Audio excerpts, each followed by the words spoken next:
مش قادر ابدا البدايه المعتاده، الدنيا حر قوي. والسلام عليكم ورحمه الله وبركاته، اهلا بيكم النهارده في درس جديد على قناه يوسف تشوب توتوريالز. في درس النهارده ان شاء الله هنشوف ازاي نعمل اديت. رجعنا تاني للاديت. تابع معايا الدرس.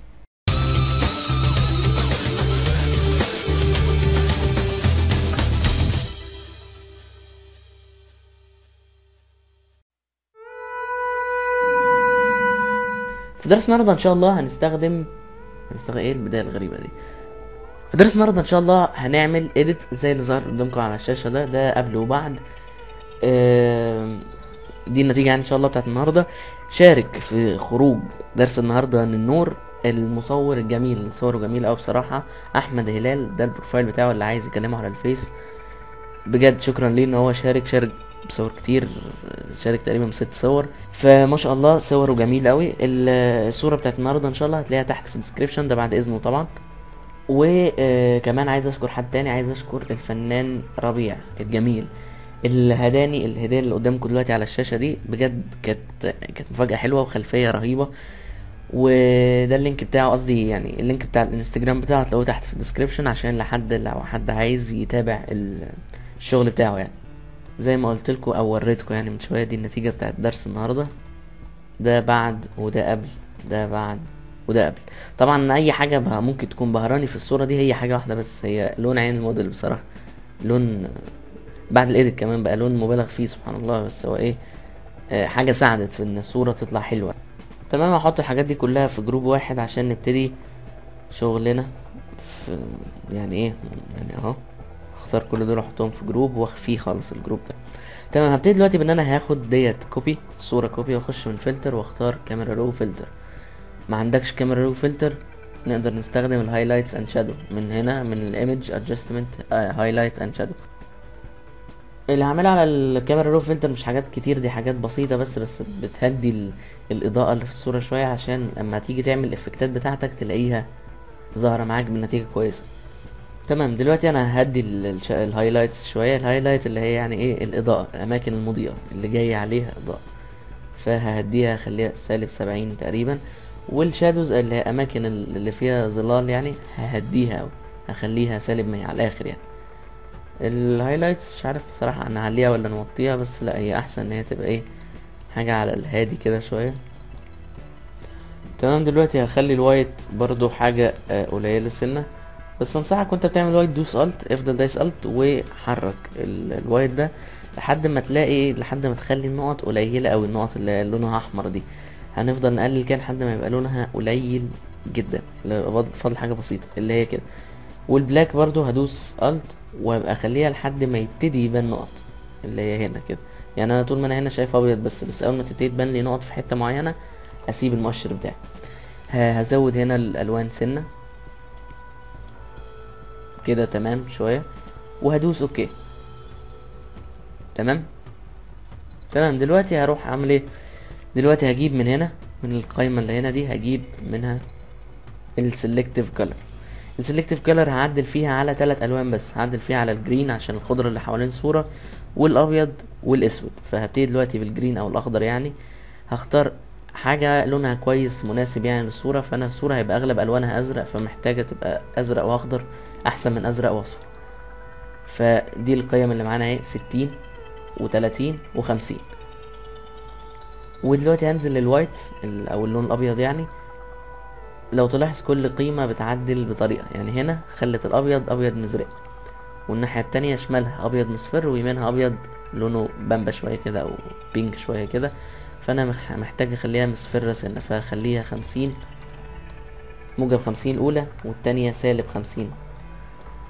والمؤشر التالت بقى ده براحتك، ممكن تخليها مايل للابيض كده او مايل للاصفر كده. انا هخليها مايل للابيض سنة ب-25. وهنزل بقى للرئيس بتاعهم اللي هو اللون الاسود. بص لو تلاحظ يمين بيعمل كده، شمال بيعمل كده. طبعا انا مش محتاج اي حاجه في الشمال ده خالص، الا اذا كنا بنعمل فلتر شبه فلتر الانستجرام شويه. لكن انا ديت هخليها موجب 8. والدرجه التانية بص لاحظ كده، فانا محتاج ناحيه اليمين دي اللي بتعمل اللون الداكن ده، فهخليها 14. وديت بتعمل هنا مزرق وهنا اسود شويه، فديت محتاجين نعملها ناحية اليمين بس ايه بسنة بسيطة يعني عملتها موجب 10. اللي تحت بقى ديت ما بتعملش حاجة قوي يعني ايه، ممكن اخليها -10 او 9، يعني -10 او 9. هعمل فوق دلوقتي حاجة تانية من القائمة السحرية الجميلة، قائمة الادجستمنت. هختار منها الاكسبوجر اللي هو ده، حاجة تقريبا اول مرة تشوفني بستخدمها لكن مفيد ده. هاجي المؤشر الاخير خالص، لو تلاحظ يمين بيفتح الصورة خالص، شمال بيدفنها. تمام. دلوقتي هجيبها ناحية اليمين سنة تفتيحة كده بسيطة. والمؤشر الاولاني محتاج ايه، لا مش المؤشر الاولاني، سيب دوت 0 زي ما هو عشان ايه ما يتعصبش علينا. ومحتاجين نلعب في التاني لان هو ده اللي بيضيف سنة بهتان بسيط وكده. حلو قوي. بص يعني هو ايه، بص بيشتغل بقيم حساسة جدا لدرجة تقرف يعني. فانا ممكن اخلي ال3 اللي في الاخر دي مثلا 1، يا محصلش حاجة خالص. ممكن نخليها مثلا 5 0.005. فاهم انت اللي هو اسم عميل سري اساسا. فعشان بس اضيف اللمسة دي، هضيف فوقيهم حاجة تانية برضو من نفس القائمة الجميلة اللي هي قائمة الكيرفز. القائمة دي هرفع فيها الايد اللي تحت. بص هو في ايدين، ايد هنا وايد هنا. انا دلوقتي محتاج ارفع الايد دي كده واغمق دي سن. حلو، اضافت لي يعني تون حلو في الصوت. وهرفع دي سن، يعني بص لو تلاحظ كده بتزود في البهتان لكن مش حلو قوي. لكن كده انت بتدي هايلايت مهما ارتفعت. بص عماله تزيد لدرجه ان الصوره اهي تمام. فانا هخليها بالقيمه دي. بص الفرق يعني قبلها وبعدها بتدي لمسه حلوه. دلوقتي هاخد كوبي تاني من الصوره الاصليه اللي عندنا وهعمل زوم، وهجيب اداه الميكسر براش تول. الميكسر براش تول دي هتلاقيها اداه مستخبيه في الفرشه. بس ايه كل الزوم ده فيها اهو، اللي هو اللي هي دي ميكسر براش تول. دي الاعدادات بتاعتها 30 30 30 28. شايل حاطط العلامه هنا وشايل العلامه من هنا. الاداه دي محتاجه حساسيه شويه، ما ينفعش ادوس من هنا وافضل امشي كده كده كده. لو تلاحظ هي اللي بتعمله ان هي بتاخد اللون اللي تحت وتحطه في المكان اللي انت بتلون فيه. فانا لو فضلت امشي كده وانا من غير ما اشيل صباعي من على الماوس، انا هاخد نفس اللون واحطه في كل حته. فده كده عمليه تشويه مش تجميل. فانت محتاج ان انت تعمل ايه، محتاج ان انا ابقى دايس بالزرار في الحته الواحده، يعني في الحته اللي هنا اللي هي في مساحه الفرشه. لو عايز اخش من هنا لهنا يبقى اشيل ايدي من هنا واروح رايح هنا ودايس ومنعم الحته دي كده مرحله التنعيم. افضل ادوس واتحرك سنه سنه واروح دايس في حته جديده واتحرك. فدي بتبقى اداه حلوه للتنعيم. بتفضل سايبه مسام بشره سنه، وفي نفس الوقت بتخبي اي عيوب لو في اي عيوب في البشره. فهنا اهي بسهوله خالص بتقدر تخبي اي عيب ممكن يبقى موجود في البشره، يعني في كل حته تروحها، لان انت هتلاقي حته غامقه او حته فاتحه. فما ينفعش اخش من الغامق على الفاتح. تمام. هو الوش دلوقتي تمام، هو الوش مفيهوش حاجه قوي لان الوش كمان فاتح فمش باين فيه حاجه. هعمل دلوقتي نيو لاير واخش من اديت فيل واختار منها 50% رمادي وادوس اوكي وخلي المود بتاعها اوفرلاي. هجيب دلوقتي اداة التفتيح او التغميق، مش هتفرق هنبتدي بانهي، بس هبتدي بالتغميق احسن. القيمة بتاعتي 10، وهبتدي اغمق اللي هي اطراف الوش اللي من هنا اللي هي لونها اصلا غامق هنا كده اهو،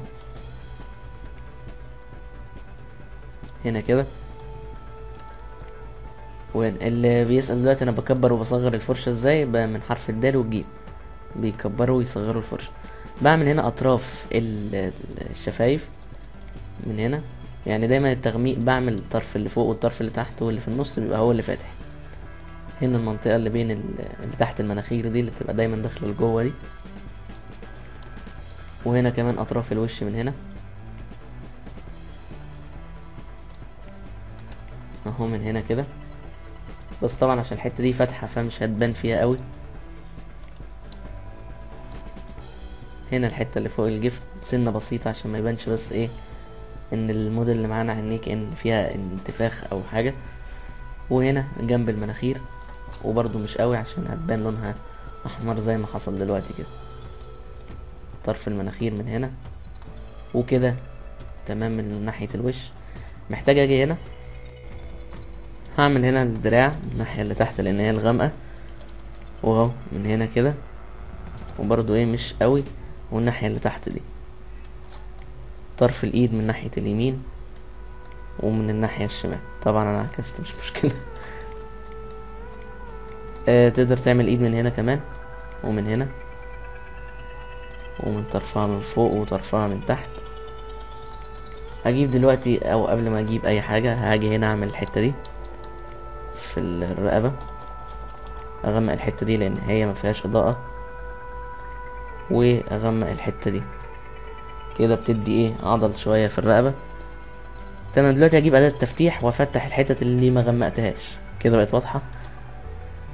يعني هنا محتاجين نفتح الحتة دي كده غباء لان انا عامل اكسبوجر 100، محتاج اعمله 10 او 15 عشان الاوفرلاي اللي احنا عاملينه لللاير الرمادي ده بيلسع الصورة اوي زيادة عن اللازم زي دلوقتي كده. يعني ايه حاجة بسيطة من هنا كده ومن هنا ومن هنا، لا من هنا لا مش اوي كده. ممكن تكبر الفرشة وتمشي بيها هنا انت كده بنفسك. وناحية العضلة اللي من هنا كده كده اللي من فوق هنا دي كده كده اصلا لونها فاتح، فلو فتحناها تاني هتبقى ايه، هتبقى شكلها بزيادة. تمام التفتيح والتغميق كان بسيط شوية لان اصلا وش فاتح قوي فمش باين فيه حاجة. هنا لو لقيت حتة كده كأن ملخبط فيها شوية الشغل تقدر تجيب الاستيكة وتكون ناعمة وتهدي الدنيا اللي فيها ممكن يبقى فيها لخبطة من هنا دي. خلي الفرشة ناعمة وامسح الحتة اللي هنا دي. تمام دلوقتي هعمل الفرشة هعمل اداة تفتيح على 100، يعني القيمة بتاعتها تبقى 100، واعمل لينسز العين، اللينس اليمين واللينس الشمال. ما تدوسش فيها كلها كده، لا امشي في الاطراف كده عشان تبقى كأنك بتعمل حلقة في العين. الحلقة دي بتدي شكل حلو كده. تمام ومن هنا كده دوستين رايح وجاي. هجيب دلوقتي الاداة اللي هي السبونج دي واخلي هنا الاختيار ده خليه ساتيوريت، ده بيفتح الالوان بيخليها زاهية اكتر، فهيبقى حلو ان انا اعمله على العين فهيخلي لون العين ازرق اكتر وزاهي اكتر. اقف عليها كده ودوس دوستين، ومن هنا كمان هقف عليها وادوس دوستين. هنا كده دوست 3 4 دوسات، هو ده اللي خلى العين فيها ازرق واخضر شوية. بالغنا شوية تقدر تجيب الاستيكة بتاعتك وتخلي القيمة بتاعتها 25% او 20%، وكليك كليكاية على العين من هنا ومن هنا عشان تخفف التخفيف التفتيح والتغميق اللي معمول عليها. تقدر تضيف كيرفاية تانية فوقيها عشان تضيف بهتان تاني للصورة، حاجة في المرحلة اللي هنا كده اهو. تقدر تهدي الدنيا شوية كده اوكي. وممكن كمان تضيف من هنا color balance اللي هو راح فين اللي هو ده، وتضيف على الصورة لون انت عايزه يبقى منتشر في الصورة. فانا لو عايز اخلي اللون منتشر في الصورة ازرق سنة، وكمان اضيف كونتراست brightness and contrast دي، واشد الكونتراست شوية، والبرايتنس ممكن اخففها شوية لان كده كده الدنيا اساسا فاتحة قوي. نرجع لورا، بس اهم حاجة لازم تضيف على الصورة شاربن بيدي برضو للصورة حدة كده وبيخلي الشكل باين انه حلو. يعني لو عملت فول زوم 100% زوم هتلاقي حلو. ممكن تضيفه تاني، ممكن تضيف شاربن تاني مش هيضر في حاجة قوي يعني اقصى حاجة ممكن توصلها 2 شاربن، لكن اكتر من كده هتخلي شكل الصورة مش حلو قوي.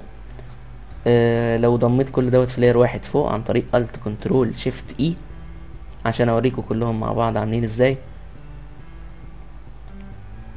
اهو، واوريك قبل وبعد في اختلاف. وتقدر برضو بنفس اداة السبونج دي اللي هي بتزهي الالوان، تقدر تمشي على الدرابزين اللي هنا ده او درابزين على حسب بلدك بتتقال فيها ازاي، عشان برضو ايه يضيف لون مختلف في التصميم. بدل ما هو ازرق واخضر بس، ده بيضيف كونتراست شويه. كان معكم يوسف محمد من قناه يوسف فوتوشوب توتوريالز. اتمنى فعلا يكون درس النهارده عجبكم، ولو عجبك متنساش تدوس لايك وشير والحاجات اللي بتفرح الحلوه دي، واشوفكم على خير ان شاء الله الدرس الجاي. السلام عليكم.